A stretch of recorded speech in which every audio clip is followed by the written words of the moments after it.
Um clique seco a menos. Um tiro a mais. Na complexa mecânica da Segunda Guerra Mundial, a diferença fundamental entre puxar um gatilho e operar um ferrolho não era apenas uma questão de engenharia. Era a diferença entre a reação e a iniciativa. Era o som de um novo ritmo de combate sendo estabelecido nos campos de batalha. Para entender o impacto dessa mudança, é preciso primeiro compreender a realidade tática do soldado de infantaria no início da década de 1940. O confronto direto, em sua forma mais básica, era ditado pela cadência de tiro que cada homem podia produzir. E para a maioria dos combatentes, essa cadência era deliberadamente lenta, governada por um processo manual que não mudava significativamente há mais de 50 anos. A operação de um fuzil de ferrolho padrão, como o Mauser Kar 98K alemão ou o Arisaka tipo 99 japonês, era um ciclo de ações físicas distintas. Após cada disparo, o soldado precisava quebrar sua posição de tiro. Sua mão direita deixava o gatilho, movia-se para a alavanca do ferrolho, girava-a para cima, puxava-a para trás para ejetar o cartucho vazio, empurrava-a para frente para alimentar uma nova munição na câmara e, finalmente, travava-a novamente para baixo. Só então ele poderia readquirir a mira em seu alvo e preparar o próximo tiro. Cada disparo era, portanto, um evento isolado, separado do anterior por uma pausa física e mental obrigatória. Essa interrupção era um momento de vulnerabilidade, um instante em que o inimigo podia se mover, reagir ou disparar de volta. O combate era uma sequência de trocas pontuais, não um fluxo contínuo de pressão. Essa era a norma estabelecida. Contudo, o exército dos Estados Unidos havia feito uma aposta tecnológica que redefiniria essa dinâmica. Ao adotar o fuzil M1 Garand como seu armamento padrão, ele equipou sua infantaria com uma capacidade de fogo semiautomática. O princípio era fundamentalmente diferente. A energia dos gases do próprio disparo era utilizada para operar o mecanismo, ejetando o cartucho deflagrado e carregando o próximo automaticamente. O ciclo de ações do soldado foi drasticamente simplificado: mirar e puxar o gatilho. Enquanto houvesse munição no clipe interno de 8 cartuchos, ele poderia manter a pressão sobre o alvo. Essa diferença mecânica se traduziu diretamente em uma nova doutrina tática. O soldado com um fuzil de ferrolho era forçado a pensar em disparos individuais. O soldado americano com o Garand podia pensar em termos de supressão e volume de fogo. A frase "um clique seco a menos" representa a eliminação de todo o processo manual de operar o ferrolho. Essa economia de movimento e tempo permitia um tiro a mais, e depois outro, e outro, em rápida sucessão. O resultado era um fluxo de disparos que podia fixar um inimigo em sua cobertura, negar-lhe a capacidade de manobra e ditar o ritmo do confronto. A sinfonia brutal da guerra, antes marcada por pausas e atos deliberados, ganhava um novo compasso, mais rápido, mais contínuo e, em última análise, mais letal. A mudança não estava apenas no som da arma, mas no controle do tempo durante o combate. O ano é 1942. O conflito que havia começado na Europa se transformará em uma conflagração global, um cataclisma que redesenhava fronteiras e consumia nações inteiras. As forças do eixo atingiam o ápice de sua expansão territorial, projetando poder em uma escala sem precedentes. No leste europeu, a Wehrmacht alemã avançava profundamente em território soviético, em direção a Stalingrado e aos campos de petróleo do Cáucaso, em uma campanha de aniquilação. No norte da África, as areias do deserto eram palco de batalhas mecanizadas ferozes, onde tanques e artilharia definiam o fluxo e refluxo das linhas de frente. E do outro lado do mundo, no vasto teatro de operações do Pacífico, o Império do Japão, após o ataque a Pearl Harbor, estendia seus domínios por ilhas e arquipélagos, das Filipinas às Índias Orientais holandesas. Neste tabuleiro de xadrez mundial, travado em múltiplos continentes e oceanos, a tecnologia militar evoluía em um ritmo vertiginoso. Porta-aviões redefiniam a guerra naval, bombardeiros estratégicos levavam a destruição a centenas de quilômetros atrás das linhas, e novas táticas de blindados transformavam a natureza do combate terrestre. Contudo, apesar da complexidade crescente da máquina de guerra, o elemento decisivo em praticamente todos os confrontos permanecia o mesmo: o soldado de infantaria. Ele era a ponta da lança, a força fundamental que, no final das contas, determinava a vitória ou a derrota. Tanques podiam romper linhas e aviões podiam devastar cidades, mas era o infante, com seus pés no chão, que ocupava e controlava o território. Era ele quem limpava bunkers, tomava posições fortificadas e defendia cada metro de terreno conquistado. A infantaria era, e continuava sendo, a espinha dorsal de todos os exércitos. E a principal ferramenta deste soldado, sua companheira constante no campo de batalha, era o seu fuzil. Para a esmagadora maioria dos combatentes em 1942, essa ferramenta seguia um design que era, em sua essência, uma evolução direta do final do século XIX. Para o soldado alemão, era o robusto Mauser Karabiner 98K. Para o soldado britânico, o confiável Linfield com seu carregador de 10 tiros. Para o soviético, o resistente e simples Mosin Nagant. Para o combatente japonês, o Arisaka. Eram armas excelentes, precisas e testadas em batalha, mas todas partilhavam de uma mesma filosofia operacional. Eram fuzis de repetição por ferrolho. Instrumentos de precisão, confiabilidade, crucialmente, de uma cadência de tiro deliberada, ditada pela ação manual do combatente a cada disparo.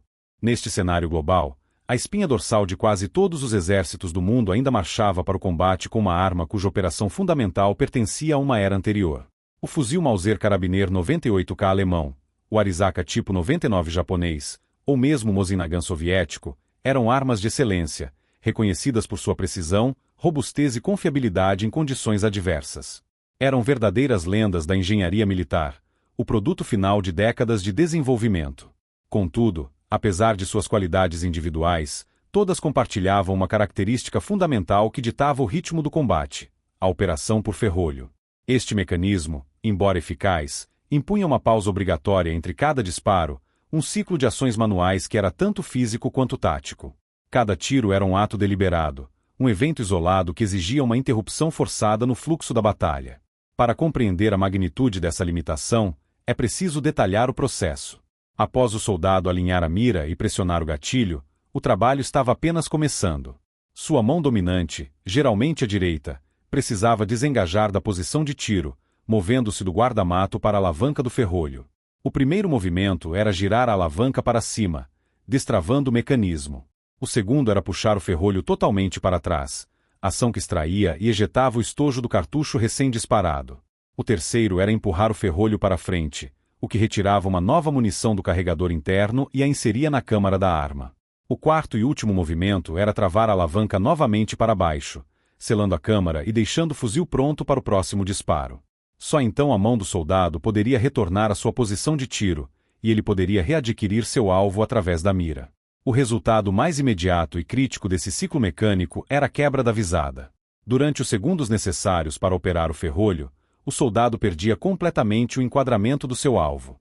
Sua cabeça se movia, o fuzil era deslocado de seu ombro, e sua atenção era dividida entre a manipulação da arma e a observação do campo de batalha. Ao final do processo, ele precisava encontrar novamente seu alvo, que nesse intervalo poderia ter se movido, desaparecido em uma cobertura ou preparado um contra-ataque. Essa pausa, mesmo que breve para um soldado treinado, era um presente tático para o adversário. Era um instante de vulnerabilidade, um respiro que dava ao inimigo a oportunidade de reagir sem estar sob fogo direto. Essa característica, no entanto, não era universalmente vista como uma falha, mas sim como um reflexo da doutrina militar da época. O treinamento de infantaria enfatizava a precisão e a disciplina de fogo. A ideia era que cada tiro deveria ser cuidadosamente mirado e letal. A cadência lenta imposta pelo ferrolho era vista como uma forma de reforçar essa disciplina, evitando desperdício de munição em disparos apressados e imprecisos. A confiabilidade e a simplicidade de um mecanismo com poucas peças móveis também eram argumentos poderosos para exércitos que precisavam equipar milhões de homens com armas que funcionassem em qualquer condição, da lama congelante da frente oriental ao pó do deserto africano. O combate de infantaria, portanto, era definido por esse ritmo cadenciado. Não era um fluxo contínuo de pressão, mas uma série de duelos individuais, pontuados por pausas e ações deliberadas. Era uma sinfonia de disparos isolados, um ciclo que quebrava a visada e dava ao inimigo um precioso instante para reagir. Enquanto a doutrina militar da maior parte do mundo permanecia firmemente ancorada na precisão deliberada do fuzil de ferrolho, os Estados Unidos estavam finalizando uma decisão estratégica que alteraria fundamentalmente essa equação. A liderança militar americana, observando a evolução da guerra, fez uma aposta ousada e de longo prazo: padronizar o poder de fogo rápido para toda sua força de infantaria. Essa não foi uma decisão trivial. Representou uma aposta logística e industrial de enorme magnitude, abandonando a simplicidade e o baixo custo de produção dos fuzis de ferrolho em favor de uma arma mecanicamente mais complexa e cara. Outras nações experimentaram com fuzis semiautomáticos, como o SVT-40 soviético, mas geralmente os destinavam a unidades de elite ou como armas especializadas, não como equipamento padrão para cada soldado. A aposta americana foi equipar um exército de milhões de homens com essa nova tecnologia. Entra em cena a resposta americana a este desafio tático, uma arma com uma designação oficial simples, mas com um impacto revolucionário, rifle, calibre .30, M1. O mundo, no entanto, o conheceria pelo nome de seu criador, o engenheiro canadense-americano John C. Garand. O M1 Garand não foi um produto da urgência da guerra, mas o resultado de quase 2 décadas de pesquisa, desenvolvimento e testes rigorosos na Springfield Armory, o arsenal nacional dos Estados Unidos. Adotado oficialmente em 1936, o fuzil passou por um longo período de aperfeiçoamento antes que a produção em massa começasse a equipar as Forças Armadas em grande escala. O Departamento de Artilharia do Exército Americano antecipou um futuro onde a superioridade de fogo, a capacidade de uma pequena unidade de infantaria de gerar um volume de disparo superior ao do inimigo, seria o fator decisivo nos confrontos. O princípio de funcionamento do Garand era a chave para essa nova doutrina. Era um fuzil operado a gás. Uma pequena porção dos gases propelentes, gerados pelo disparo de um cartucho, era desviada do cano para um cilindro, onde empurrava um pistão. Esse movimento do pistão acionava o ferrolho, executando de forma automática e instantânea todo o ciclo que um soldado com um fuzil de ferrolho precisava fazer manualmente: destravar, extrair o estojo vazio, ejetá-lo, alimentar um novo cartucho na câmara e travar o mecanismo novamente. Todo esse processo ocorria em uma fração de segundo. A única tarefa que restava ao soldado era mirar e pressionar o gatilho novamente. A complexidade mecânica que tornava a arma mais cara de produzir se traduzia em uma simplicidade operacional devastadora no campo de batalha. O treinamento do soldado podia se concentrar menos na manipulação da arma e mais na tática, na pontaria e na coordenação de fogo. Era, em sua essência, uma arma projetada para que a única pausa do soldado fosse para mirar no próximo alvo. O coração da vantagem tática do Garand, o componente que tornava seu ritmo de fogo semiautomático prático e sustentável no campo de batalha, não estava apenas em seu mecanismo operado a gás, mas em seu sistema de alimentação. Era uma solução de engenharia única, que redefinia a velocidade e a eficiência com que um soldado podia recarregar sua arma sob pressão. Para a maioria dos fuzis de ferrolho da época, como o Mauser alemão, a recarga era feita a partir de um pente de munição, uma simples tira de metal que segurava 5 cartuchos. O soldado abria o ferrolho, encaixava o pente em um guia na parte superior da ação, com o polegar, empurrava os 5 cartuchos para dentro do carregador interno fixo da arma. Depois, o pente vazio era descartado, e o ferrolho fechado. Era um sistema funcional, mas que exigia múltiplos movimentos e o manuseio de um pente que se tornava inútil após o uso. O M1 Garand aboliu completamente esse processo. Sua alma era um clipe de metal estampado, projetado para funcionar em bloco ou em bloco. Esta pequena peça de metal era, em si, o carregador. Ele continha 8 cartuchos de munição calibre .3006, dispostos em uma pilha dupla e escalonada, uma capacidade 60% superior à dos fuzis de ferrolho mais comuns. O clipe não era apenas uma ferramenta para carregar a arma. Ele era inserido diretamente no carregador interno e se tornava parte integrante do mecanismo de alimentação do fuzil. O processo de recarga foi transformado de uma sequência de etapas para um único gesto decisivo.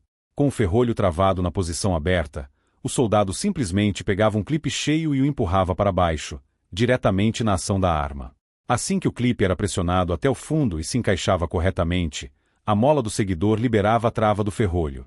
Automaticamente e com força considerável, o ferrolho avançava, retirando o primeiro cartucho do topo do clipe e o inserindo na câmara. Em um único movimento que durava pouco mais de um segundo, o soldado passava de uma arma vazia para uma arma carregada, travada e pronta para disparar 8 tiros. Essa ação de fechamento automático do ferrolho era tão robusta que deu origem ao infame Garantum ou dedo de Garand, uma lesão dolorosa que soldados novatos sofriam ao colocar o polegar no lugar errado durante o procedimento de carregamento. No entanto, para um soldado treinado, essa característica era sinônimo de velocidade.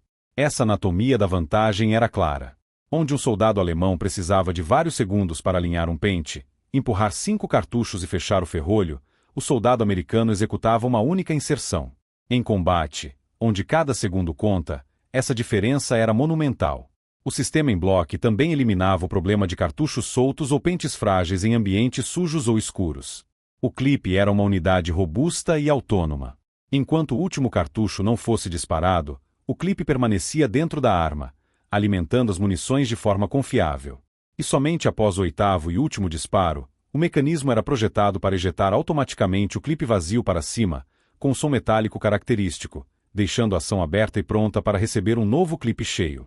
Este sistema de alimentação era, portanto, o motor que permitia ao soldado americano manter uma pressão de fogo quase contínua, transformando o ato de recarregar, antes uma pausa vulnerável, em um gesto rápido que mal interrompia o ritmo da batalha.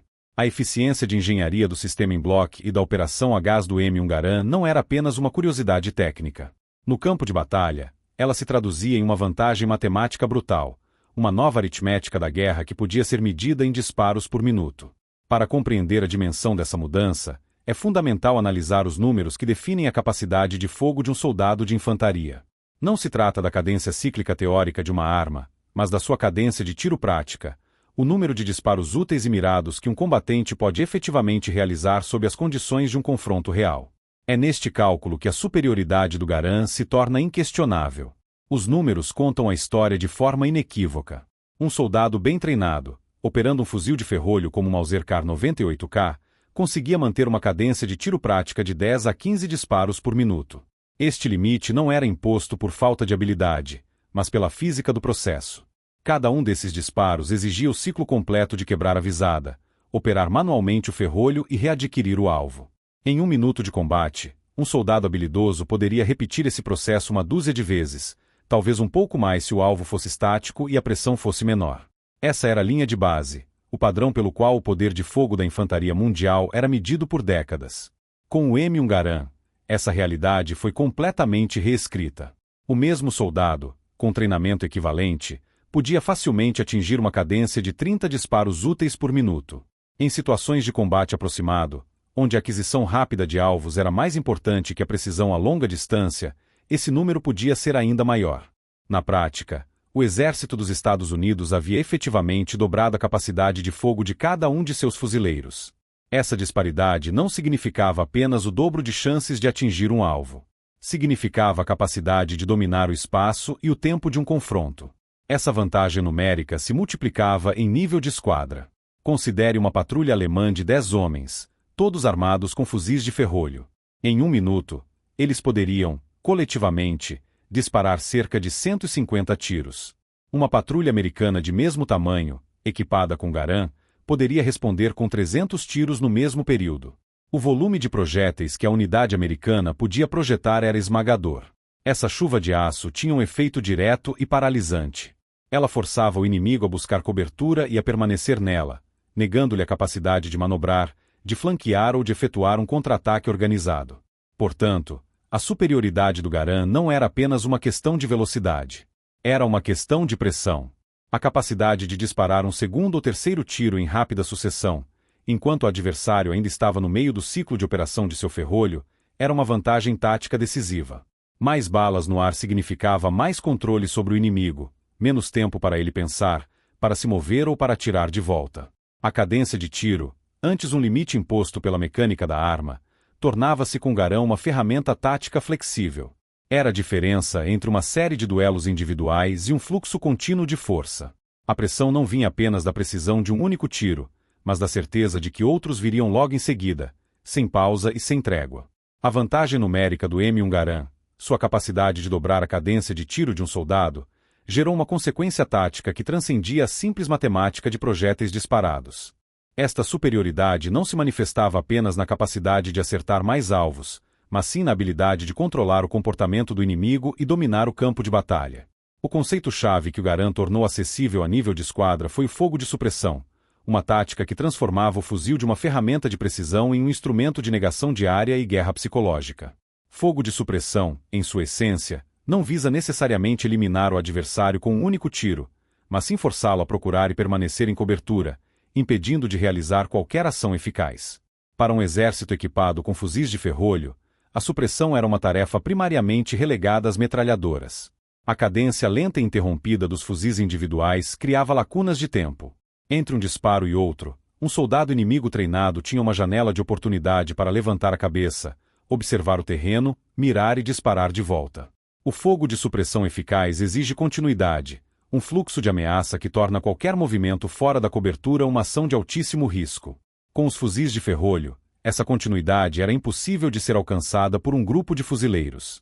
A ameaça era pontual, não constante. O Garand mudou essa dinâmica de forma fundamental.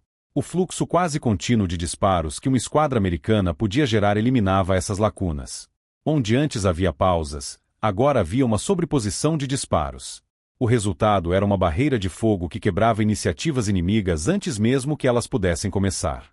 Uma unidade alemã ou japonesa preparando-se para um assalto ou uma manobra de flanco se via subitamente confrontada com um volume de fogo que a paralisava. A capacidade de avançar, de se comunicar ou mesmo de retornar fogo de forma organizada era severamente comprometida.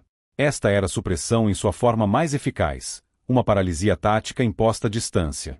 O efeito ia além do físico, era profundamente psicológico. Para o soldado na ponta receptora, a experiência era a de um ambiente subitamente saturado de perigo.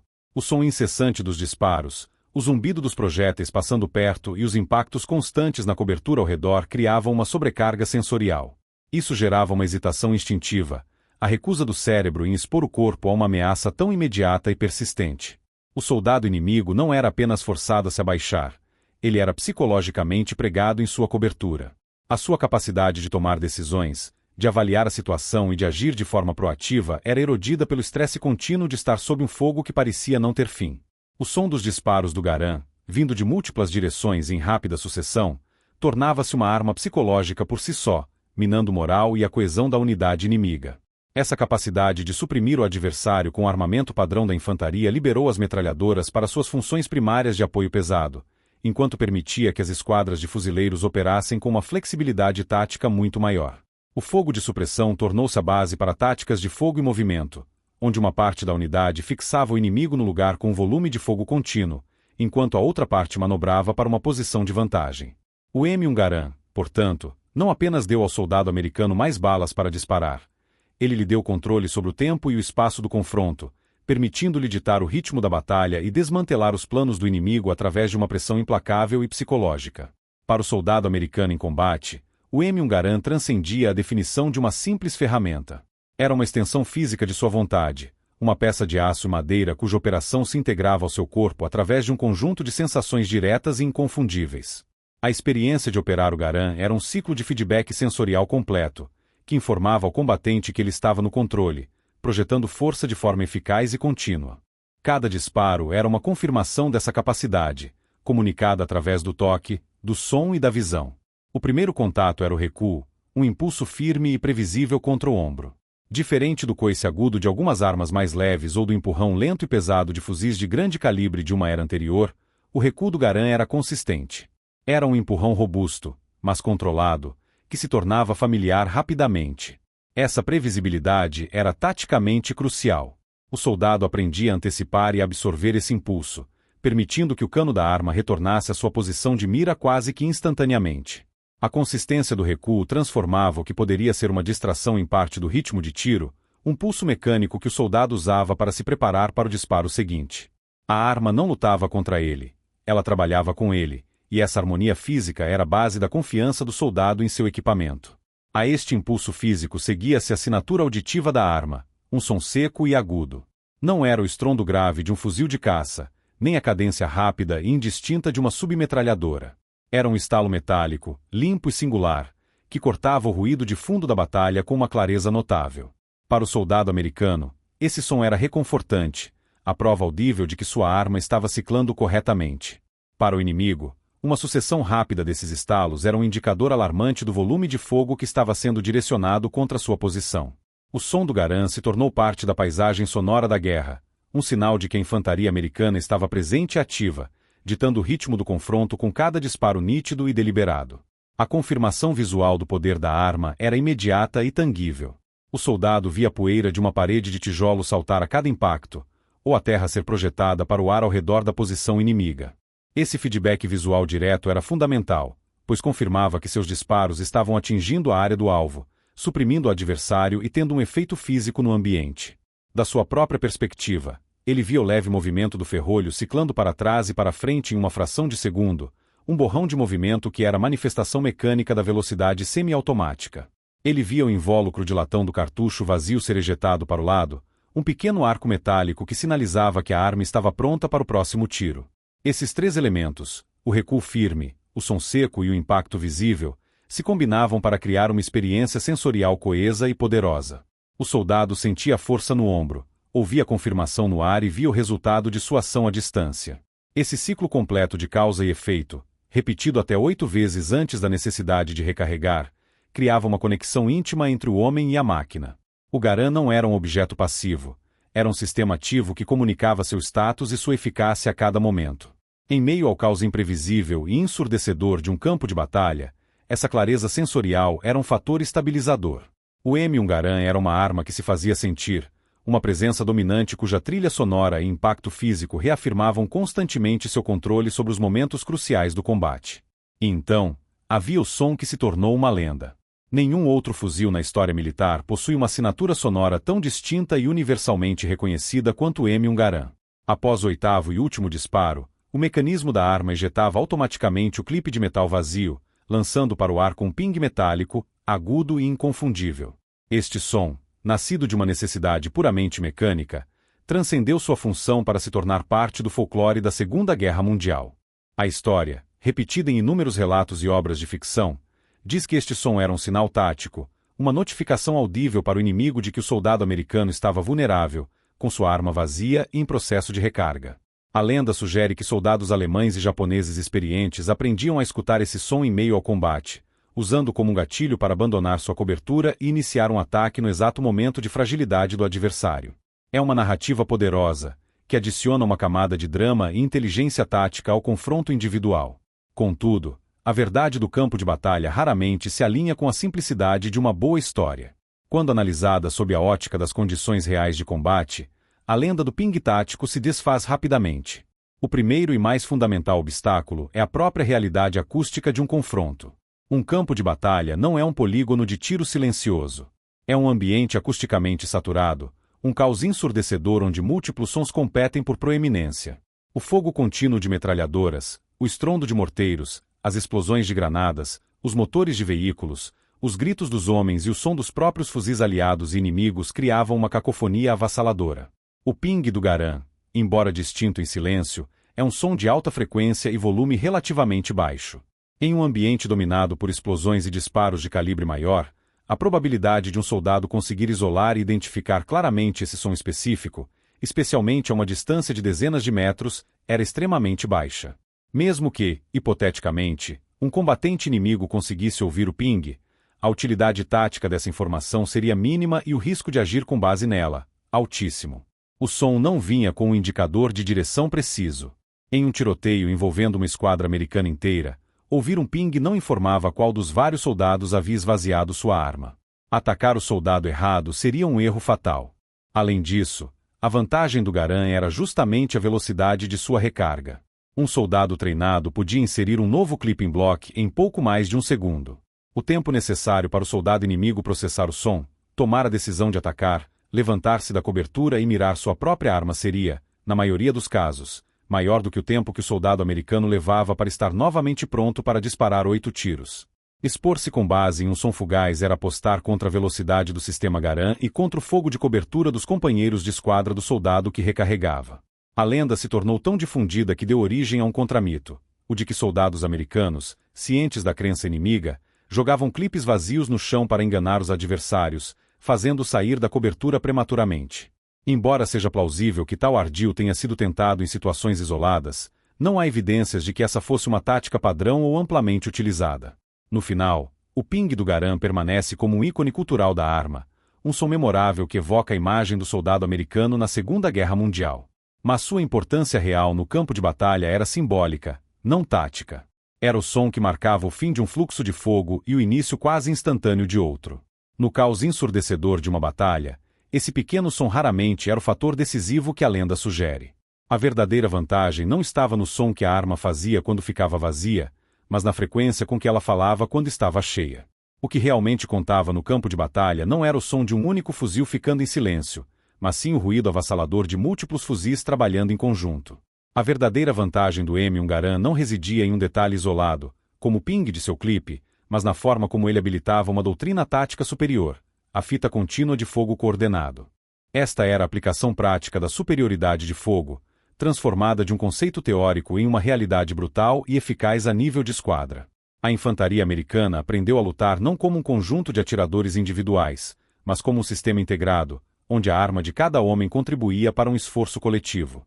Uma esquadra de fuzileiros americana não operava como um grupo monolítico, avançando em uníssono. Em vez disso, era dividida em equipes menores, geralmente uma equipe de assalto e uma equipe de base de fogo. A tática, conhecida como fogo em movimento ou Bundin Overwatch, era um ciclo de avanço metodológico e implacável, e o Garand era a ferramenta perfeita para executá-la. O processo era direto. A equipe de base de fogo, entrincheirada em uma posição de cobertura, abria fogo concentrado sobre a posição inimiga. Seu objetivo não era necessariamente eliminar cada adversário, mas suprimi-los, forçando-os a se abrigar e impedindo-os de atirar com precisão. Sob a proteção desta cortina de projéteis, a equipe de assalto avançava rapidamente por terreno aberto, movendo-se de uma cobertura para a próxima. Uma vez que a equipe de assalto alcançava uma nova posição segura e estabelecia sua própria base de fogo, os papéis se invertiam. Agora era a vez deles de fornecer fogo de supressão, cobrindo o avanço da equipe que havia ficado para trás. Este processo de salto, onde uma equipe sempre cobria o movimento da outra, permitia que a esquadra inteira avançasse contra uma posição inimiga de forma segura e contínua. E é neste ponto que o M1 Garand se tornava o catalisador da vitória. Com fuzis de ferrolho, a cortina de projéteis teria falhas, brechas de silêncio entre um disparo e o seguinte, enquanto cada soldado operava seu mecanismo. Essas pausas, por menores que fossem, representavam janelas de oportunidade para o inimigo mirar e disparar contra a equipe que avançava. O Garand eliminava essas brechas. Sua capacidade semiautomática permitia que a equipe de base de fogo mantivesse uma pressão constante, um fluxo de disparos que se sobrepunham e não davam ao inimigo um único instante de trégua. O volume de fogo gerado por apenas 4 ou 5 Garands disparando em rápida sucessão era suficiente para forçar qualquer inimigo a manter a cabeça baixa, tornando o fogo de retorno impreciso ou impossível. Isso transformava cada esquadra de fuzileiros em uma unidade autossuficiente e altamente agressiva. Eles não precisavam esperar exclusivamente pelo apoio de uma metralhadora pesada para iniciar uma manobra de flanco ou um assalto frontal. O Garand permitia que esse ciclo de cobertura e avanço fosse rápido, implacável e mortal. Portanto, a superioridade não vinha do som do clipe vazio, um evento individual e momentâneo. Vinha da sinfonia coletiva de múltiplos fuzis, tecendo uma barreira de fogo que permitia o movimento, protegia os homens e desmantelava a defesa inimiga, passo a passo. A verdadeira arma não era apenas o fuzil na mão de um soldado, mas o sistema tático que o fuzil tornava possível, uma fita de fogo coordenada que empurrava o inimigo para trás e pavimentava o caminho para a vitória. Imagine a cena, transportada para a realidade tática do combate urbano, uma rua devastada em uma cidade francesa, reduzida a um corredor de escombros, fachadas destruídas e veículos incendiados. Neste ambiente claustrofóbico, as longas linhas de visão dos campos abertos desaparecem. O combate se torna uma série de encontros súbitos e brutais a curta distância, decididos em segundos. É aqui, em meio ao caos de janelas, portas e esquinas, que a vantagem teórica do M1 Garand se manifestava como um fator de sobrevivência decisivo e uma ferramenta para conquistar terreno. Uma esquadra americana avançando por este cenário não se movia de forma aleatória. Sua progressão era metódica, impulsionada por um volume de fogo que um oponente equipado com fuzis de ferrolho simplesmente não conseguia igualar. O processo era conhecido como varrer.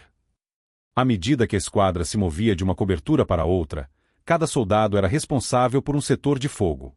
Um fuzileiro direcionava disparos rápidos para uma janela no segundo andar, outro suprimia uma porta barricada, enquanto um terceiro mantinha uma esquina sob pressão. O objetivo coletivo não era necessariamente acertar um alvo a cada disparo, mas criar uma barragem de fogo tão densa e contínua que negasse ao inimigo qualquer oportunidade de responder eficazmente. O som do combate era assimétrico. De um lado, o ritmo cadenciado e interrompido dos Mausers. Do outro, o fluxo quase ininterrupto dos Garands, criando uma parede de ruído e projéteis. Para os defensores entrincheirados, o zumbido constante de balas e o estilhaçar de concreto e madeira ao redor de suas posições eram constantes, limitando sua capacidade de observar, mirar e comunicar. Agora, coloque-se na posição do soldado inimigo. Ele identifica um soldado americano se movendo e dispara seu fuzil de ferrolho. É um tiro preciso, que força o americano a buscar abrigo. Mas imediatamente após esse disparo, o defensor é forçado a uma pausa. Ele precisa quebrar sua visada, operar o ferrolho, ejetar o cartucho e carregar o próximo. Esse processo, mesmo para um veterano, leva de 2 a 3 segundos cruciais. Nesses mesmos 2 a 3 segundos, o soldado americano, já em cobertura, podia responder não com 1, mas com 3 ou 4 disparos. Seus companheiros, que não estavam sob fogo direto, continuavam a saturar a posição do defensor com ainda mais disparos. A janela de oportunidade para o segundo tiro do defensor nunca se abria. Ele estava permanentemente em desvantagem no ciclo de ação e reação. Essa assimetria de cadência de tiro transformava a tomada de posições. Uma esquina, para uma unidade de fuzis de ferrolho, era um obstáculo perigoso que exigia um planejamento cuidadoso. Para a esquadra americana, era um problema a ser resolvido com volume de fogo. A equipe de base de fogo suprimia a posição inimiga do outro lado da esquina, enquanto a equipe de assalto se preparava. No momento decisivo, o avanço era coberto por uma intensificação dos disparos, permitindo que os soldados cruzassem a área de perigo e estabelecessem uma nova posição de fogo. O inimigo, imobilizado pela supressão, só conseguia reagir quando já era tarde demais. O ritmo do avanço americano era ditado pela velocidade com que podiam disparar e recarregar, um ritmo que seus oponentes não conseguiam acompanhar. Em cada rua, em cada prédio, o combate era vencido não apenas pela coragem ou pela tática, mas pela simples e esmagadora matemática de quantos projéteis podiam ser colocados em um alvo em um determinado período de tempo. Enquanto o soldado inimigo ainda fechava o ferrolho para seu segundo tiro, a infantaria americana já estava tomando a sua posição. A consequência tática da adoção em massa do M1 Garand foi uma redefinição fundamental do papel do soldado de infantaria no campo de batalha. A vantagem não se limitou a vencer mais trocas de tiros individuais. Ela alterou a própria filosofia de como os pequenos confrontos eram travados. Em encontros de curta e média distância, o cenário padrão para a infantaria na Europa e no Pacífico, a superioridade de fogo do fuzil semiautomático permitiu que as unidades americanas passassem de uma postura reativa para uma postura proativa. Elas deixaram de apenas responder às ações do inimigo para se tornarem a força que ditava o ritmo e tomava a iniciativa. Este controle do ritmo era a manifestação mais direta da vantagem do Garand. Uma unidade equipada com fuzis de ferrolho operava em um ciclo de ação e pausa. Seus disparos eram pontuais, e o tempo necessário para operar o mecanismo criava brechas inevitáveis em seu fogo de cobertura. O soldado inimigo era forçado a pensar em termos de disparos únicos e precisos, seguidos por um momento de vulnerabilidade. A infantaria americana, por outro lado, podia impor um ritmo contínuo e opressivo.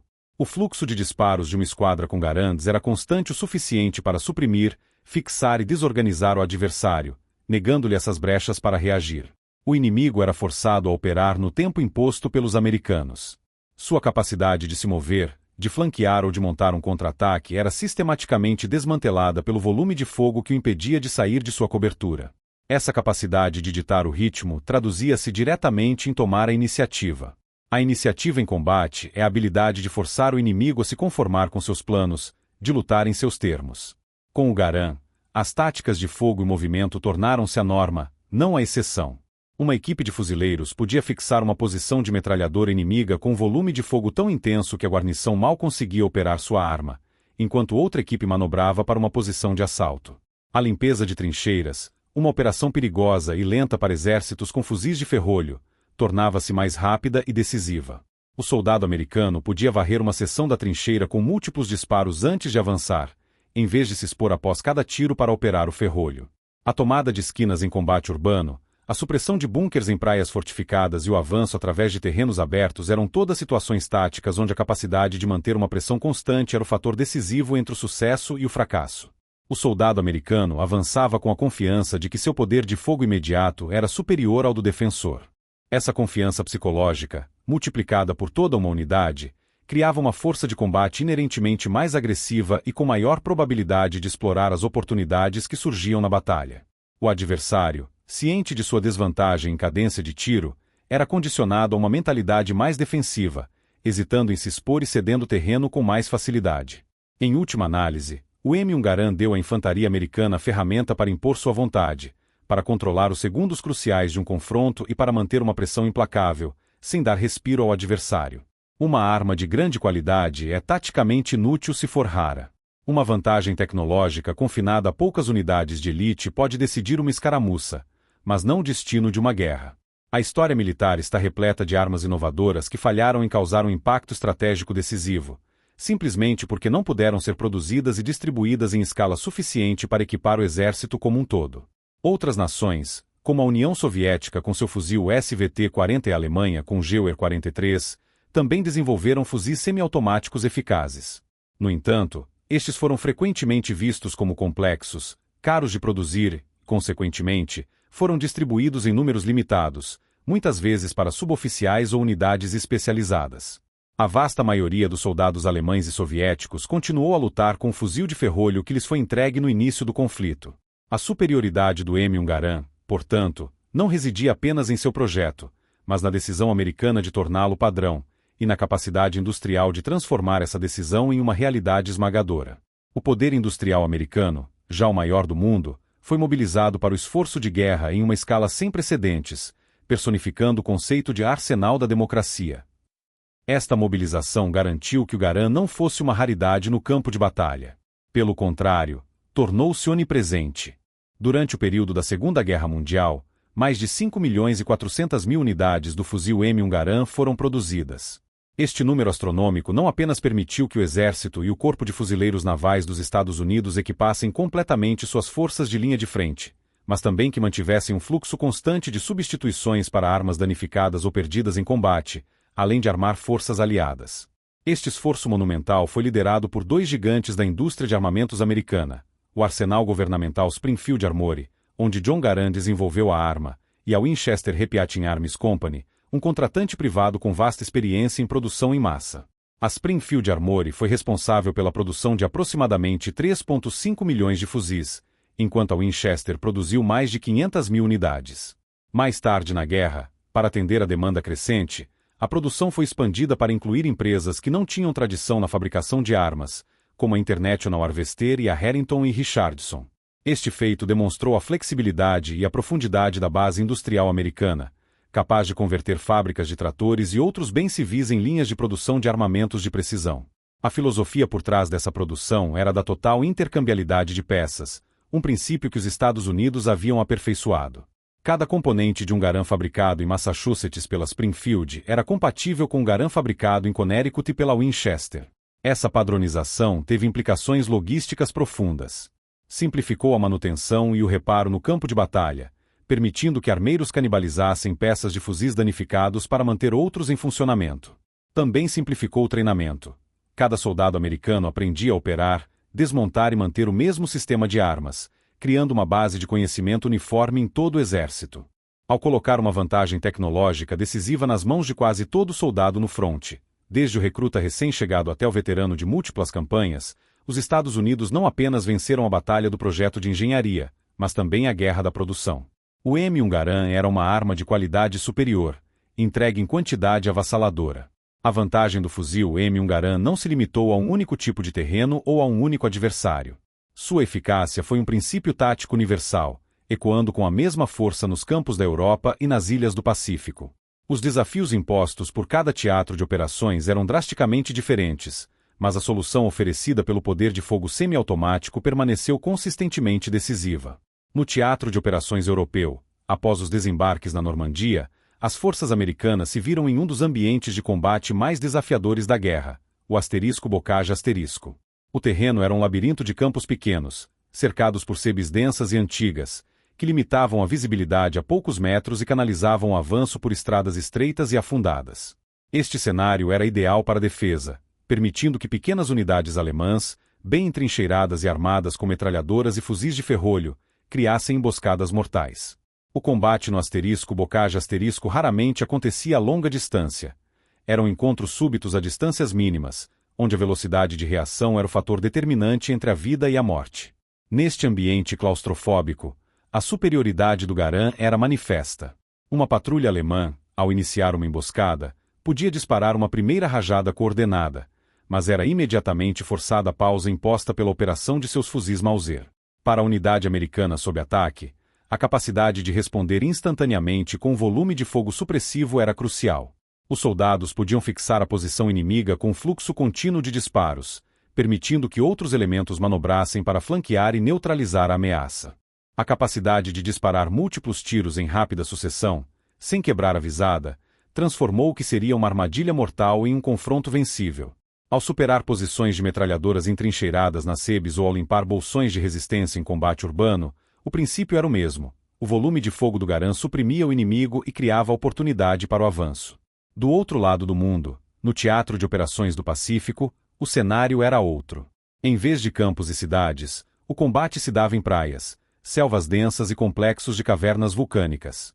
O adversário, o exército imperial japonês, empregava táticas fundamentalmente diferentes, baseadas em infiltração, defesa fanática até o último homem e, mais notoriamente, as cargas Banzai. Estes eram assaltos em massa, muitas vezes noturnos, nos quais uma grande força de infantaria avançava diretamente contra as linhas americanas, buscando sobrepujá-las pela força do número e pelo choque psicológico. Contra tal tática, um fuzil de ferrolho era uma ferramenta perigosamente inadequada. O tempo necessário para ciclar a arma entre os disparos criaria brechas fatais na linha de defesa, permitindo que os atacantes a penetrassem. Foi aqui que o M1 Garand demonstrou seu valor de forma talvez mais dramática. Uma linha de fuzileiros navais ou soldados do exército equipados com Garand podia erguer uma verdadeira parede de aço. Cada homem, capaz de disparar seus 8 cartuchos tão rápido quanto conseguia puxar o gatilho, contribuía para uma barragem de fogo que podia quebrar o ímpeto de um assalto em massa. Pequenas unidades americanas, superadas em número, conseguiam repelir forças inimigas significativamente maiores, simplesmente porque a sua capacidade coletiva de projetar poder de fogo era exponencialmente superior. O fluxo contínuo de disparos não dava aos atacantes a chance de explorar fraquezas, desmantelando a carga Banzai antes que ela pudesse atingir seu objetivo. Seja nas sebes da Normandia ou nas densas selvas de Guadalcanal, a equação fundamental da batalha era a mesma. O poder de fogo rápido permitia que a infantaria americana controlasse o confronto, superasse desvantagens táticas e, em última análise, vencesse. No final, a história do M1 Garand ensina uma lição fundamental sobre a guerra. A superioridade não é definida apenas pelo calibre da bala ou pela precisão a longa distância. É, de forma mais decisiva, sobre o fluxo de tiros. É sobre o ritmo do combate. É sobre quem controla os segundos cruciais de um confronto, o espaço de tempo entre a ação do inimigo e a sua própria reação. A arma que domina esse intervalo, domina o campo de batalha. E o Garand entregou.